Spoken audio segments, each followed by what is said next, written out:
Assalamualaikum warahmatullahi wabarakatuh. Ya. Oke, how are you today anak-anak Miss ya? Semoga sehat-sehat ya semuanya ya. Just stay at home ya nak ya. Oke, sekarang ya, now we are going to learn a new material ya. But seperti biasa, before we continue, we review ya. Kemarin kita sudah belajar tentang alur. Is it right? Alur kemarin apa nak? Alur adalah seluruh rangkaian cerita yang ada di cerita fiksi ataupun non fiksi. Oke. Nah, itu tadi alur ya. Jadi pembagian alur ada berapa sih kemarin? Ada berapa? Ada 4, 3, 2, 1. Ada 3. Oke. Kemarin apa nak? Yuk, we say it together. Alur maju, alur mundur. Kemudian yang ketiga alur maju mundur. Maju mundur itu disebut juga alur campuran. Oke. Jadi ada 3 tadi. Alur maju, mundur, dan campuran. Ya. Jadi dikatakan alur maju itu ya, dia yang pertama itu apa kemarin? Pengenalan, kemudian setelah pengenalan apa? Muncul konflik. Kemudian yang ketiga apa? Klimaks. Klimaks itu puncak permasalahannya. Kemudian setelah klimaks baru anti klimaks, baru ditemukanlah penyelesaiannya, solusinya. Nah, itu disebut alur maju, dia continue dia ya, itu alur maju. Kemudian alur mundur ya. Kalau alur mundur itu kemarin apa alur mundur? Apa? Siapa masih ingat? Ya, do you remember? Ya, about alur mundur. Alur mundur itu ya, dia review, flashback again ya.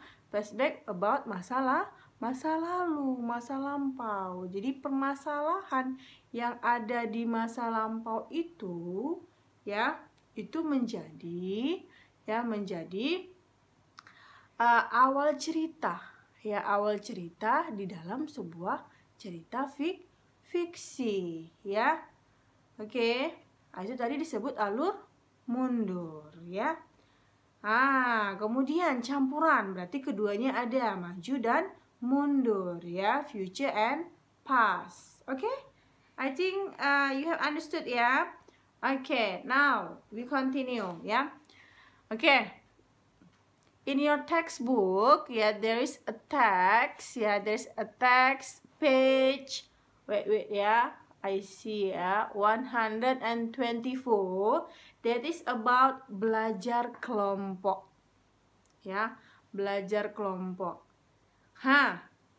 Jadi setelah ini nanti Miss tugaskan kamu buat ya, kamu buat nilai intrinsik yang ada di dalam cerita fiksi tersebut. Ya, kemarin nilai intrinsik ada berapa?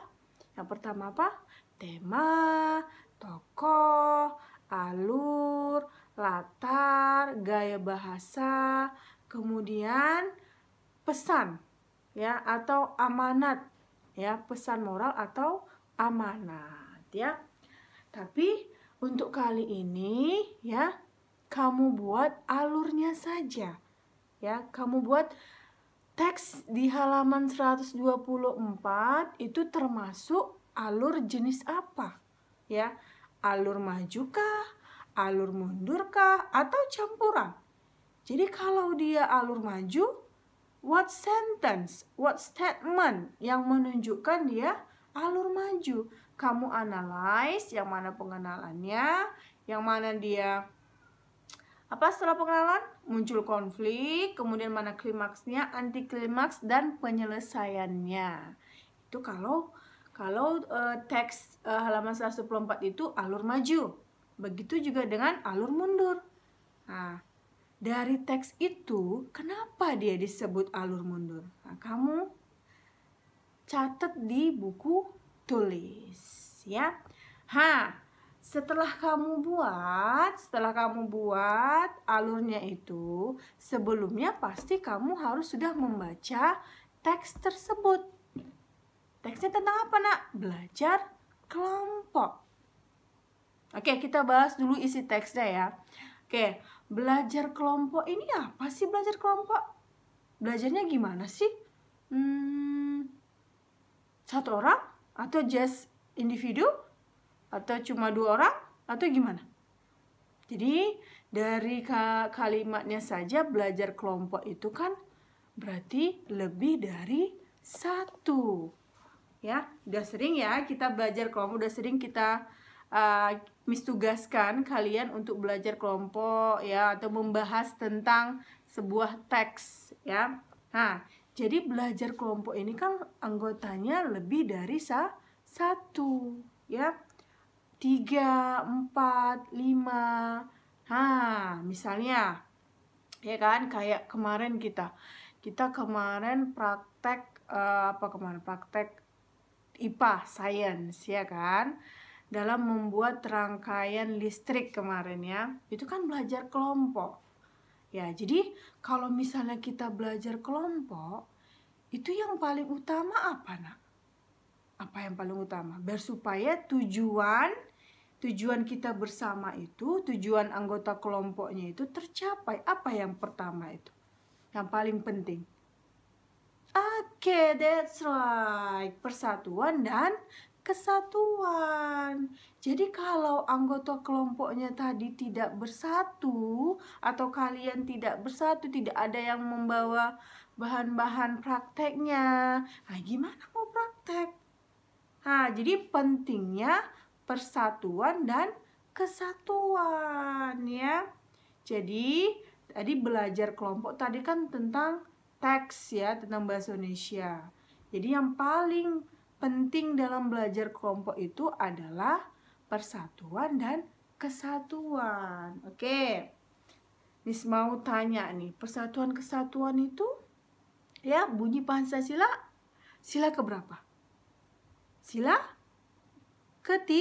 ketiga ya. Jadi sila ketiga itu mementingkan kepentingan umum dibandingkan kepentingan pribadi.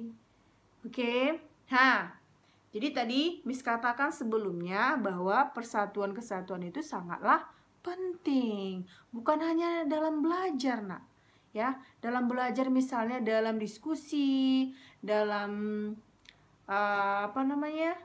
kelompok. Kalau dalam ujian penting nggak persatuan kesatuan? Tidak ya, itu individu. You answer your question by yourself ya. Itu tadi Miss kasih contoh persatuan dan kesatuan di sekolah ya. Contoh persatuan kesatuan di sekolah. Apalagi selain belajar kelompok? Apa?